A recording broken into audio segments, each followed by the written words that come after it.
To the public.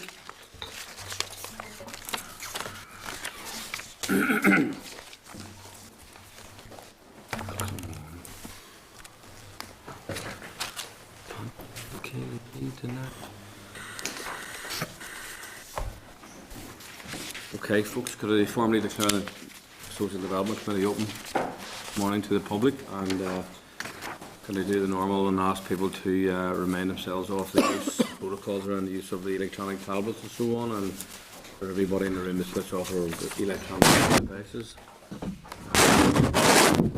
phones and so on. Could I ask any members of the committee to declare any interests which are relevant to today's business being discussed? Or none to declare? Move on to apologies. We have apologies from Michael Copeland and Paula Bradley. Any other apologies to record? No other apologies. Okay, thank you. Matters arising, just to note that the committee staff contacted stakeholders who declared their intention to send written submissions to the committee in respect of the pensions bill, but neither of these organisations were in a position to present evidence to the committee today. Oral evidence sessions will therefore have to be scheduled in the new year, and the staff will schedule these once written submissions have been received and collated. The department have written to the committee addressing queries raised following last Tuesday's meeting, and this response has included a tab 4 of members' packs, and members may wish to consider this response and whether it raises any further issues they wish to address to the department.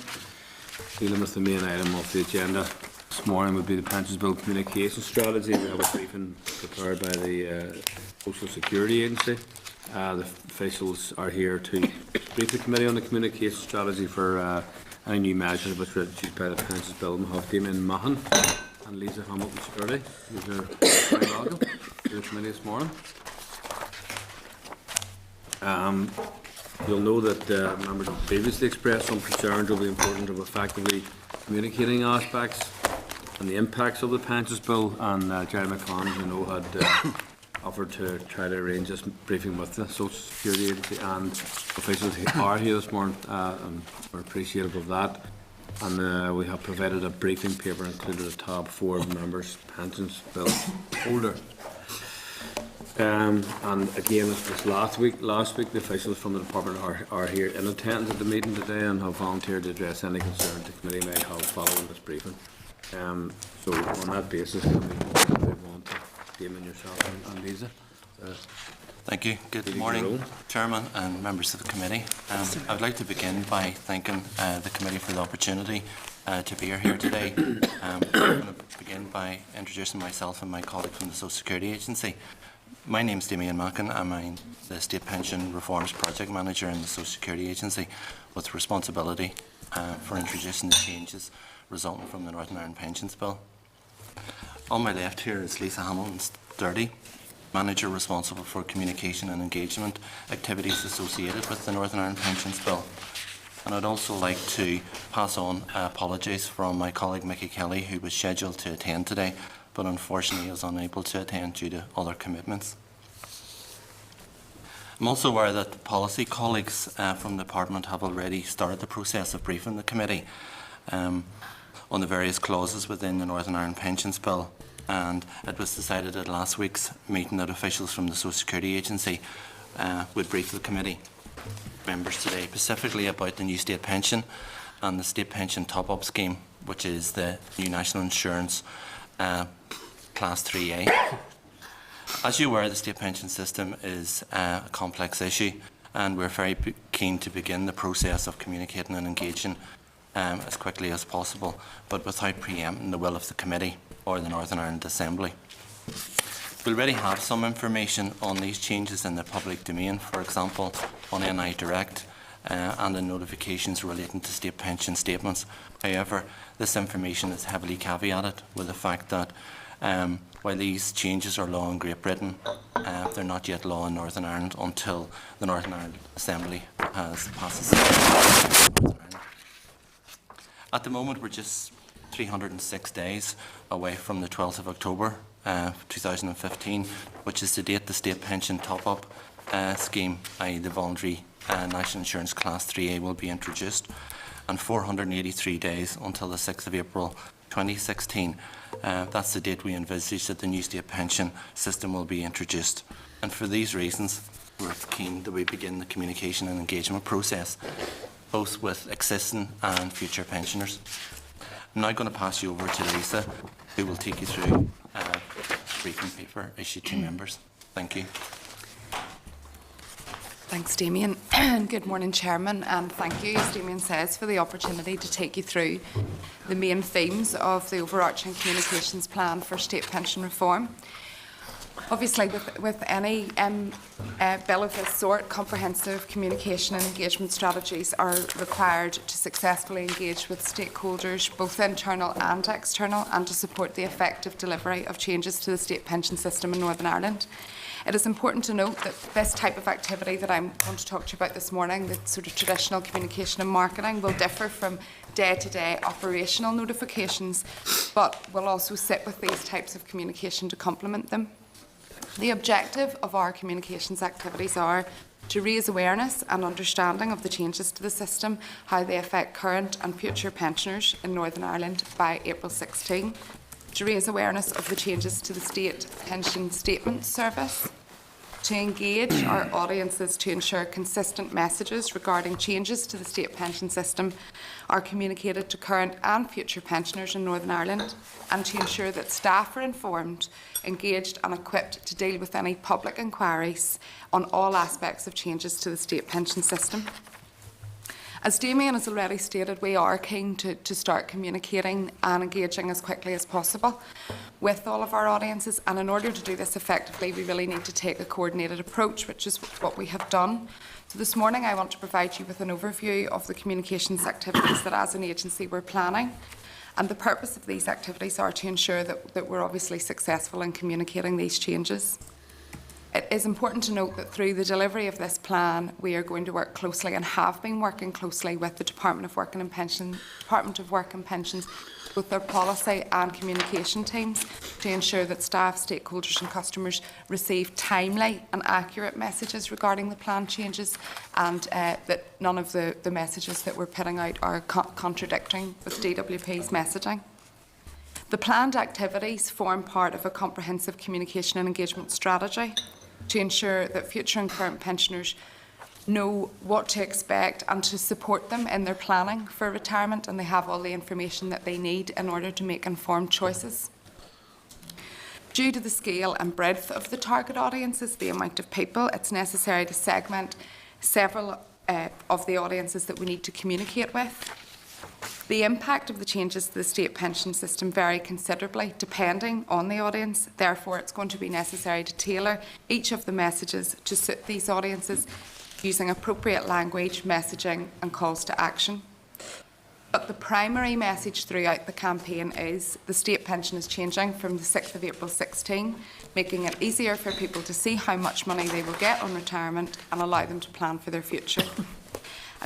That is the primary message, but I just also want to take the opportunity just to reiterate some of those supplementary messages which are also very important. So aside from this primary key message, there are a number of key messages to communicate on the changes to the system, not all of which are going to be applicable. These include the new state pension from 6th of April 2016 will replace the combined basic state pension and additional state pension, making it easier to understand how much pension people receive on retirement. This means people will have a clearer idea on how much pension they will receive and if they want to save in other ways. For example, people might want to contribute to a pension at work or decide to work past state pension age. Our second key message is the new state pension only applies to future pensioners. Those reaching state pension age before the introduction of the new state pension on 6th of April will remain on the current state pension system. The state pension is not means tested. If you have a workplace or private pension, or if you have savings and investments, you're still eligible for a state pension, and any private arrangements you will have will not affect your state pension. The key messages continue as you can claim state pension when you reach state pension age. Your state pension is determined by your date of birth, and to find out a state pension age, members of the public can access the calculator via NI Direct. The amount of state pension will just depend on the audience's national insurance contributions, And it's important that our communications carries the message of your national insurance contributions or credits record will continue to fund your state pension the same as they do in the current state pension system.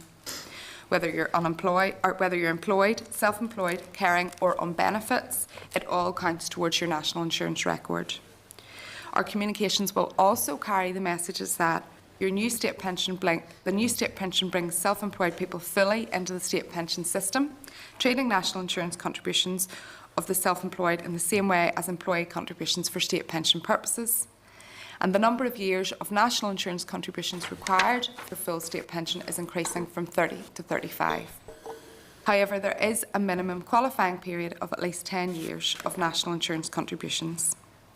National insurance contributions made prior to the 6th of 2016 will be recognised in the new system, provided that the minimum qualifying period is satisfied and the new state pension is based on an individual's own national insurance contributions and not on their spouse or civil partner. If you reach state pension age before the 6th of April 2016, you may be able to add to your additional state pension by purchasing the new voluntary national insurance contributions Class 3A, as Damien mentioned. You'll notice from the amount of key messages that we have that it's very important to segment those key messages and tailor them to the audiences applicable, and that's really what the communication strategy does. It matches the activity to the message, to the timeline, to make sure that we're getting the right person at the right time and that everybody is getting that's all crucial information for members of the public to receive, and that's why it needs to be so coordinated and that we work with our colleagues in DWP. So, as earlier clarified, the proposed changes to the state pension are a matter of interest to many different people, and we will be communicating with a variety of different sectors. To date, engagement with people externally has been very limited and will remain so until the Northern Ireland Bill has reached an appropriate stage in its legislative passage. But until then, we have our plan sitting waiting to make sure that we are ready for if and when the time comes to start communicating. Information so far, as Damien says, has been made available on the proposed changes on NI Direct, but it is heavily caveated to reflect that the Pensions Bill is currently progressing its way through the legislative path. Once the views of the Northern Ireland Assembly and the Committee are clear, we will step up the external communications, and it's planned to make further information available on NI Direct at this time and removing any caveats. As part of our strategy, we intend to create an external stakeholder forum or a customer representative group. And sessions with these groups will be used to inform members on expected changes to the state pension system, to gather knowledge on the best channel mix to use, to target audiences and any other applicable feedback. So in other words, speak to our stakeholders on a regular basis, make sure that they're telling us what way they want to receive the messages, and we're not just pushing it out hoping that it's getting to the right people. We, as part of our strategy, we also intend to run an awareness campaign, and this is going to include advertising, PR and internal communications.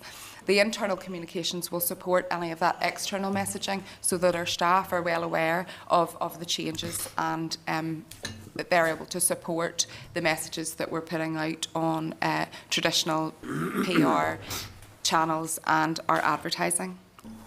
At the stage when we're running our awareness campaign, we are planning a multi-channel advertising campaign to complement DWP's. Now, that may include television, radio, online, outdoor and print advertising. And the main call to action for any such advertising campaign will be to access further information on NI Direct. So it's really important that we have all of those key messages that I took you through there on NI Direct, and on all the detail is there for anybody who wants to access it. The key messages for the future advertising campaign are: state pension is changing from 6th of April 2016. It only applies to future pensioners. And the introduction of the new state pension is about making it easier for you to understand at a much younger age how much you will receive on retirement so that you can better plan for the future. And that advertising campaign will stick to those three messages so that it's clear and simple, and then as an individual you can assess your own situation and access the information on NI Direct or get the relevant marketing materials that you need. So the types of activities that I hope to use and we hope to use in the agency and see in the campaign are media activity, the production of marketing collateral, cross-departmental working, exhibits, use of appropriate publications for the right audiences, traditional advertising, the production of briefing packs, using our improving benefit uptake roadshows to make sure that our outreach officers are armed with the information, carrying messaging on pay slips so that when people get their pay, there's a message along the bottom to inform them that the system is changing, and social media. And the rollout of this plan will probably last approximately 1.5 years, and it will be timed as appropriate. Throughout the rollout of the campaign, we will be continually monitoring it and evaluating it to ensure its success. And as I said, it won't be just hoping that the message is getting to the right people. We'll be making sure that we're getting the relevant media coverage, that we're getting the relevant online hits on NI Direct, and that we have good engagement at those customer representative groups. Of course, as mentioned earlier, we're working closely with DWP, and it'll be really helpful and crucial for us to take up any learning that they have gathered throughout their communications to make sure that we're learning from what they have already done. And alongside that, we use our own continuous research to inform our plans. So I hope that what I've just said has gone some way to explaining what we have planned in terms of communications, marketing and engagement. And obviously myself and Damien are available to answer any questions. Okay, thank you, Lisa. Damien, just before opening up the members, just 2 wee points. Last week we heard some criticism of the NI Direct pensions calculator system, and I know you've touched on that there, but can we get some assurances that particular tool will be sort of easy to access and safe and obviously accurate whenever people do access that? And then just one of your last points you made yourself, Lisa, around some parallel or underpinning message around encouraging people to prepare for future pensions for themselves, even though there's a lot of issues around low pay and all the rest of that, and maybe makes it nearly impossible for people to do that. But where people can prepare, will there be an underpinning kind of message encouraging people to take other pension provision for themselves if they can? So that's just 2 things before we open up the members. One's about the pension calculator process. Okay, I was at the session last week, and I went back to the office really to check out the calculator myself again, because I have done this on a number of occasions. The calculator is quite simple to use in terms of once you access it through NI Direct, it takes you an automatic URL link to gov.uk, and it's a simple process of putting in an amount of money, additional amount of money that you would like to get on top of your pension, for example, £10, and you put in that amount and you press a button which is start the calculation, and it breaks down the additional state pension. It's really 2 screens. It's not very complicated. Gov.uk update the calculator in terms of the information that's on the screen, not the detail in terms of how much that is accurate. It's just in terms of the quality of the screens and the look and the feel of the screen. Okay, that's helpful. Thank you for that. And the message around preparing for pensions, if you can do. Absolutely. Our main key message is to let people know that it's changing, but the supplementary key messages are no matter what your personal situation is, we want to make sure the information is there for you to be able to make as an informed a choice as possible and what your options are. So yes, we'll be saying to people, here's how you find out how much money you will get on retirement, and then you can make your future decisions based on that amount of money. So whether you're going to choose to work past state pension age, or contribute, make your voluntary contributions, or do something privately. So it's just really about bringing all of that information together, and that will be a very important supplementary key message for us. Okay, Lisa, thank you. Maggie Brady and Thomas. Thanks for the presentation, because you've fairly comprehensive overview of the communications and that. But I suppose there are 2 points, and one follows on from what the Chair said. One of the major changes is that people will only be able to claim on their own contributions. So spouse, partners, and people who have been enabled to work or whatever. That's one issue. The other issue is this planning for the future, because the very simple reality is that I attended a briefing by the Trussell Trust, who run food banks and intend to open a lot more here in the north. Quite a proportion of the people that use food banks are working, so they cannot prepare for the future because they can barely afford to live at the present. And I suppose the issue there is these are people who are contributing into the system, but ultimately, when they reach pension age, probably will not have to be able to provide for future in terms of savings and that. Because the reality is, recent reports would indicate that the disposable income per household in Britain is approximately twice as much as it is here. So we have particular circumstances again here, but I'm just wondering how that message gets out, because obviously with the demise of pension credit, which is supplementing income in terms of pensions and that, I'm not sure how that message is going to resonate with people who really find it difficult to cope on a daily basis at the moment. These are people who are working, the so-called working poor. So I think you're going to have difficulty with that message, and also the fact that people cannot claim on their spouses or partners their contributions. That's a major change, I think, which will, again, I think you may have some difficulty in getting that message out. Thanks, Mickey. I think an important part of what you're saying is to make sure we are involving and speaking and engaging with all types of stakeholder groups, and that includes voluntary sector organisations or people who work in particular with vulnerable adults, or, as you say, people who may be classed as working poor. So it's very important to me and to us and throughout this strategy that we're making sure we involve everybody in our communications, and that people can try as best that they can, given the context that they're in, to make the best decision for them, and that they have then the support of the organisation that we have contacted them through. Okay, Selma, thank you. Okay. Can I just come back to one of the points that the chairman raised, first of all? Now, I know we've got to take it with a pinch of salt. Some of the stuff we got last week, because trade unions were along for a general whinge about this pensions bill anyway. But I do get concerned sometimes about the way in which we think we get information over to people. I actually find that it's fine if you're using it every day, but it's not the case if you're using it on a one-off basis and you're not even familiar with some of the technology. And they did raise the issue of the calculator and how people would be able to work out what the implications were for them. You say, Damien, you went back and worked through it. That's fine. Have you made any attempt, or has there been any testing of it by the kind of one-off casual users of the system, just to make sure that you might be confident with it because you're familiar with the whole system and everything else, but for the casual user, that it is as friendly and as accessible as what you say it is?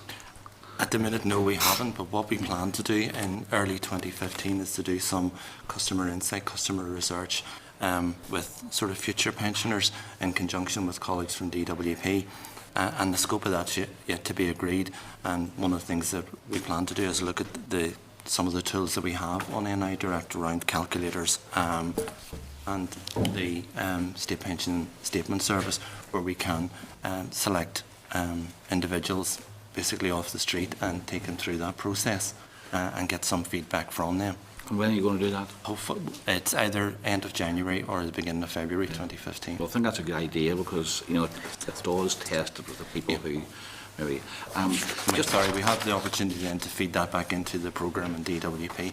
And what I probably should have said as well as the calculator, we have a fact sheet on nidirect.gov.uk, which is just a sheet that lists an individual's age and the amount of money that they're likely to get, so you can access that rather than actually going into the calculator and physically putting the data in. Lisa, you'd mentioned that to try and get an idea of what you needed to do to communicate the message, that you'd be talking to the external stakeholders and creating that external stakeholder forum. How will you actually decide, or how will you go about choosing who you want on that forum, or how will those who believe that they do have an input into this be able to be included in the forum?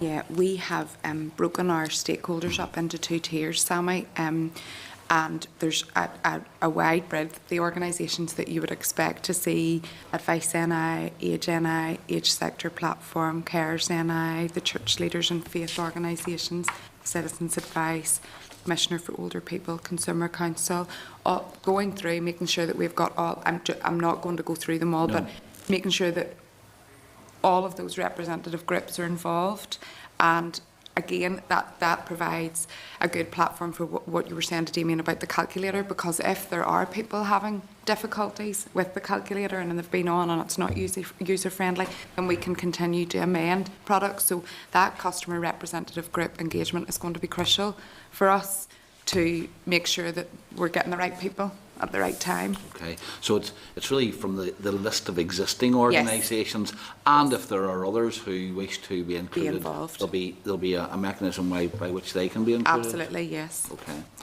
and just the last question I wanted to ask then was, with your future advertising campaign, you've indicated, look, it's really to get the high-level message over, the kind of 3 key points, and then after that people will be directed towards you know, where they can get more detail on this. Just, will that be mostly then through websites, or I mean, you mentioned messages on payslips, but I take it that's the high-level message on payslips and social media. But when it comes to the detail, which is really what, you know, once you get the general principles over, what people want to know is how this affects me. That follow-up work, what will that be done mostly through? Well, as you said, we will have a lot of the information online, bearing in mind that not everybody uses online channels to communicate. So we'll make sure that those stakeholder organisations that I talked about have briefing packs, fact sheets, that in the Jobs and Benefits Office we also have briefing packs, fact sheets. So there's marketing collateral produced to support whatever is on NI Direct, and also that any traditional PR, so any news coverage, has whatever we can get in of the key messages. So basically just using any channel that we can to get those messages out there. But really our stakeholder groups and the customer representative group will also have a crucial role in that, because we'll be giving them the marketing materials to take back to their own organisations and share with the people that they engage with. Like, because it's just that, I can't remember where it was we got the information from, but I think maybe it was around the changes in welfare, and the indications were that once you went over 45, most people, a bit like me, don't really tend to use a lot of, you know, the electronic method of getting information, and again with the leaflets, because you know, a lot of this is fairly technical and complicated. I take it that before you print anything out, you'll be doing the same as what we're suggesting to Damien, testing it out on the people who are actually going to have to use it, so that it doesn't come over in kind of civil service lingo, but it comes over in language that people understand. Yeah, no, absolutely, Sammy. It'll be accessible and easy to understand, and we will be sharing it with the relevant people to make sure that the message is clear. We'll also be sharing information out among constituency offices to make sure that you'll have the information you need for constituents, etc., etc. So using all those traditional methods as well. Thanks. Okay, Sammy. Dolores. Thank you, Chair. Thank you for your presentation. Could I just ask, in relation to self-employed persons, how are you going to target them specifically and give them the information they need? And secondly, in relation to those employers and employees who have opted to contract out of national insurance, it's just about how you're going to get the message across to them and make it clear to them what their options are. Thanks, Dolores. I think with the self-employed, first of all, I would intend, I mean, we have an advertising campaign planned, and that will include billboards, bus sides, if appropriate, television, radio ads. So I would like to think that with a sort of far-reaching campaign like that, when you're self-employed and you hear that there's changes to the pension system, that you'll follow the call to action and find out how that affects you as an individual.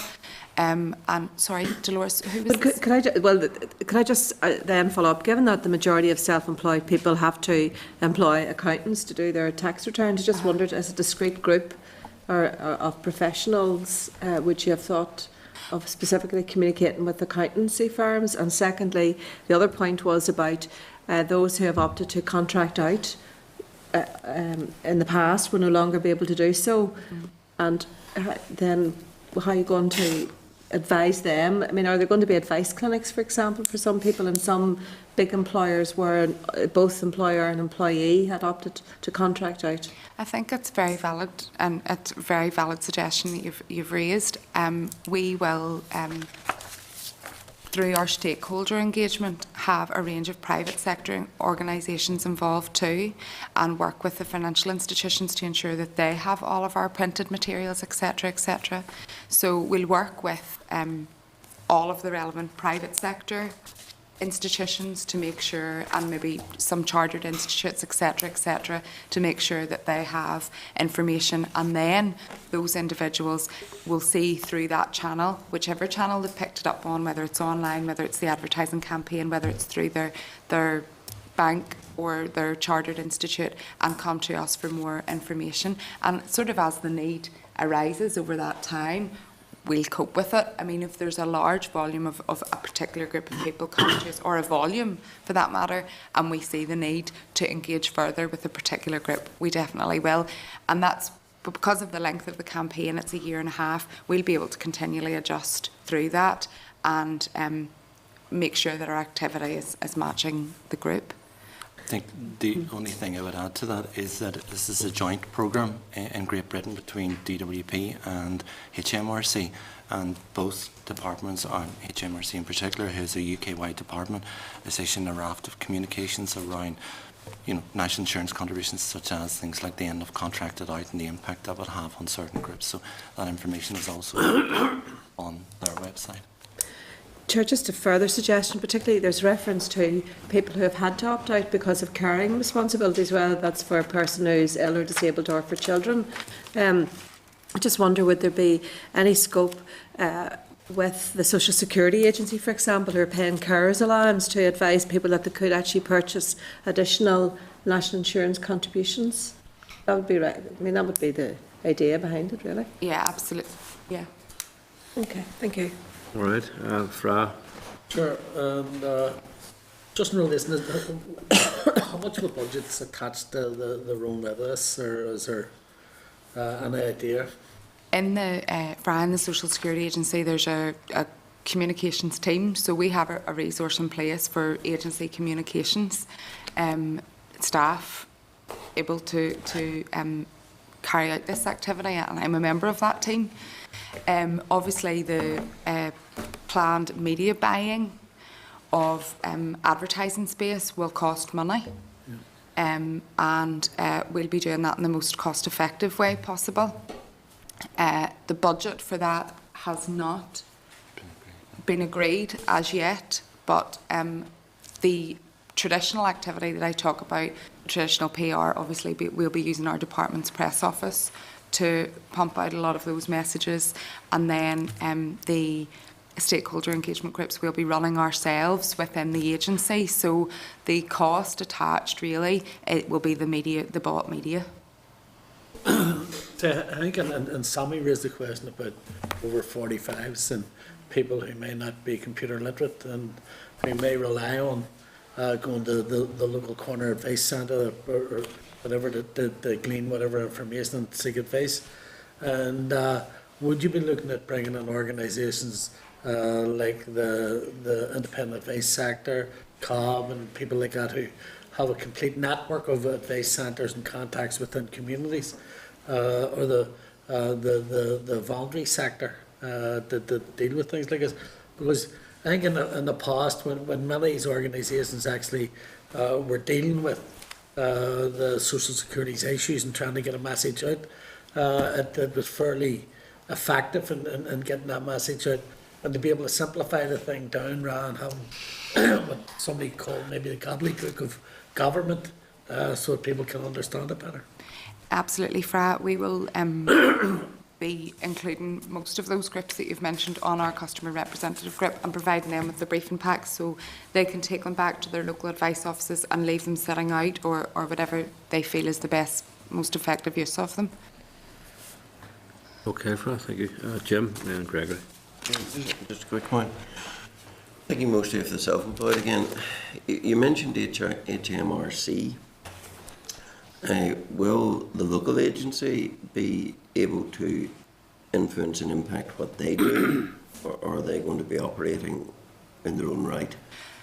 No, well, as we talked about the working alongside DWP and making sure our activity is complementing their activity, we'll do the same with HMRC.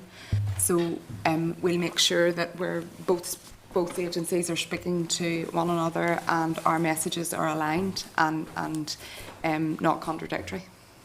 Because with the self-employed, the one document that every self-employed person has to engage with is their tax return. So no doubt when that comes out, suitable flyers with it would be an appropriate means. Is that going to be done? I'm not aware that that is the case. I'm part of the joint DWP programme, so I can raise that issue at the next meeting in terms of what communication or if there is any plans to issue anything with self-assessment returns and things like that. I actually thought you said a minute ago that would be, HMRC would be disseminating the information. They do issue some information. I'm not sure whether they have specific information Format. within that self-assessment. Okay, thank you. Gregory? Jim, sorry for being late. Paul and I suffer from the disadvantage of being on the Assembly and Executive Review Committee, which also met at 9:30 this morning. So that's the reason for me being late. Long meeting today. Yeah, it is quite a longer meeting than usual. But, whatever. Just on the issue of nice insurance contributions, I see the number of years required for full state pensions going up from 30 to 35. We're told the minimum qualifying period's 10. Is that the same as it always has been? Does the minimum qualifying period remain at 10, or has that changed? There has previous, under the old rules or the existing state pension system, there was no minimum qualifying period. There was no minimum qualifying period. Right. So then, obviously, it would be fairly critical for those people who are just short of the 10. I mean, people would have different circumstances, and some may not be able to afford to purchase the additional contributions. But for those who wouldn't be aware that they're short of a qualifying period that previously didn't exist, what sort of targeting are you going to do there? There has been discussions within DWP programme regarding drafting of minimum qualifying period letter that would be issued to people when they claim state pension, and no decision as yet has been taken on whether or not they will do that in terms of they're looking at the cost of doing it and being the ability to identify customers. So that's... It's just, it seems to me that there, and I don't know how many people there would be, but it may be disproportionately female, you know, who would have taken time out from the workplace for family considerations or whatever. But there may well be a number of people who have 8 or 9 years contributions, who for a relatively small amount of money could breach the threshold, which over a much longer period of time would be quite beneficial for them, and they may not be aware that they're that much minimal amount short of qualifying for a pension. Yeah, and I think, Gregory, that's an important point that we'll be pulling out, that previously there was no minimum qualifying period, so please go and check how long you have been contributing. And that'll be, as I said, in the beginning, I stated that we would have a primary key message and that there would be 10 or 12 supplementary key messages, and the number of years that your national insurance contributions are required is one of those key messages, and that's one that we'll concentrate on through various activity. And I think that your point is very valid, and we should make that as public as we can when we're communicating. Right. would there be, say for somebody who's in that category of 8 or 9 years, but short of the 10, once they become aware that they are just short of the qualifying period, and B, their circumstances may not permit them immediately to avail of purchasing the difference, is there a period of grace whereby they're allowed to make those additional contributions? Yeah. Gregory, I would have to defer to our policy colleagues on that, and unfortunately I'm not aware of the answer of that one. Okay. But somebody could come back to us and let us know on that. So we have officials here, we can get that response, Right. Gregory, from Okay. officials. Okay. Okay, I mean, there's no other member indicating to ask any further questions. I suppose a couple of the key messages coming from the committee this morning was really about just, it's all about information dissemination. So whether that's, obviously you garner the information that is required in terms of the messaging. That's a lot of that's already contained in your presentation, and that will be extended to your stakeholder engagements that you refer to, which would be quite comprehensive, thankfully. But it's about then disseminating all that information, whether it's via directly, like by HMRC, the Social Security Agency itself, stakeholders, networks, which Fran alluded to, which are very important networks themselves. Because for me, it kind of goes to the basic when we talk about NI Direct. People in this room might know what NI Direct is. I'm not so sure how many members of the public know what it is, really. I know I would never think of ringing NI Direct. I would go to Mickey Brady or somebody else, but most people, I think somebody around the table said that people go to a local advice centre or somebody that they can kind of rely on. So I think just the impersonal nature of NI Direct could in itself possibly be a barrier. So we'll just have to work to make sure over that 18-month or whatever time frame you mentioned there's a lot of information needs to be got out there to underpin the key points. But I think you've heard that from members. I was just trying to encapsulate that in a wee summary. There's no other members indicating to speak, so on that basis, Damien, Lisa, yourself, are you happy enough you've presented this morning and you've dealt with some of the questions and you've taken away some message you want a further delivery at all?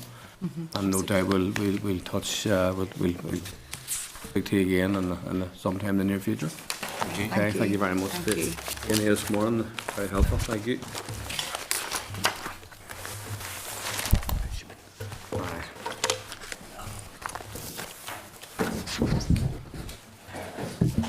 Are you happy enough that you're...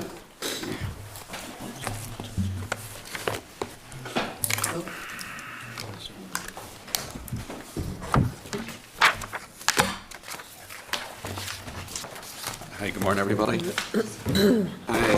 Just to answer the one point which has been raised by Mr. Campbell. And for the years from 2008 to 2009 onwards, because we are bringing a new scheme, you can pay your it's a Class 3 up until the year 2023. Okay, so that has been extended from the normal number of years, which is actually so it's 6 years. So 6 years normally is the number of years which you can pay back. However, because we are bringing in this new scheme, that has been extended up until 2023. Right. Okay. So that means it might bring in another equation that people might assume have plenty of time now, of 8 or 9 years. So well, again, but this is the risk. You know, with each time you bring in some easement, then people say, "Oh well, I don't have to do anything now." But really, and what it is to allow people and to have extra years and for them to plan to buy those years. As opposed to them having to go out next week and pay out this money. Right. And sorry, is there a system then that people can sort of make contributions towards, financial contributions towards their buyback scheme, or have they to make a lump sum? Actually, what you have to do is that you have to pay a Class 3 contribution, okay, and for each week in that year.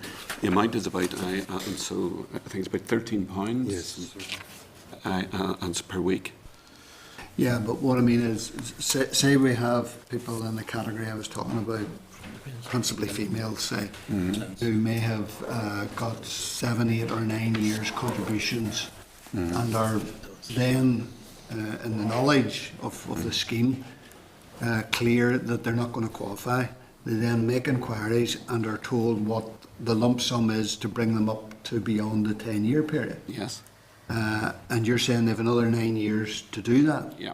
But say the amount is such that they can't afford to make that payment. Is there any provision for them to make piecemeal contributions towards the lump sum that they have to do? I think I would have to check with HMRC to say, you know, exactly as to how they do it, whether or not that you can buy it each week, for example. But I would actually have to check with HMRC because they are the ones who, you know, actually to run the scheme. But I can certainly check that out for you. Yeah, if you could. Okay, I'll come back with a written response. Okay, Mickey. Yeah, just to clarify something, Gregory mentioned about women probably disproportionately being affected because of family responsibilities, but the home protection responsibility came in, I think, in 1977. So will that obviously those women would be credited with contributions Yes. for that particular period. Now, will that go beyond these changes? Because obviously Yes, we will carry on with the crediting system, yeah, you know, should so be that'll saying go in towards the place. 35 years. Yeah. Yes. That changed back in 2010 Yeah. and we converted the years from HRP into full years.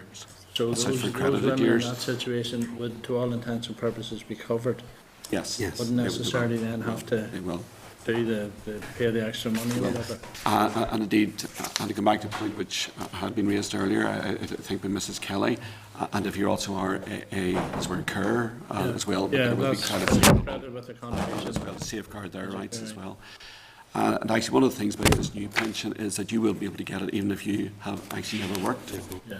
You know that if in fact you have actually spent your whole life as a carer, for Or example, you will be indeed entitled a home to a full responsibility. pension. It was just to clarify about Which that. I would have to say is actually quite a good, you know, actually facet of I think the this. point was made earlier too, is getting the message out to those people that they are actually covered. Because it may cause consternation to people in that situation Yeah. who may think, well, the pension scheme's changed and I'm not going to qualify. So I think it's very important to get the message out to the carers and the people who have home responsibilities in terms of family and all. Well, like certainly, but if they were to ask for a pension forecast, for example, and say that they were right about their pension entitlement, then actually they would know from the pension It's just forecast letting whether or them not know they've really got that credit they years. are covered to a degree, because I think it's important that they're made aware of that, because not So they everybody, know what exactly. the carer particularly doesn't always have the time to think of those things, because they're more preoccupied with what they're actually doing. So that's Okay, fine, yeah, thanks. yeah. Okay, there's no other members indicating to seek clarification on what they heard from the previous presentation. And Jerry, you're happy enough Okay. that you've covered that last issue there. And on that basis then we can, Okay. it's been released. Ready to go. Thank you. So thank you very much for once again attending the committee, helping the members in their deliberations. Yeah, so thank you. Okay, members, moving on to AOB. Amongst other business to deal with in terms of the pensions bill. Just members are aware there last week we had the discussions around the draft budget and we issued our response to the department, both the AP committee, on Friday afternoon as was agreed. Members content that we publish that on the committee web? Yeah. Okay, thank you very much, members. Okay, so our meeting stands adjourned until Thursday morning, 11th of December, 10 a.m, room 29. Thank you, members. This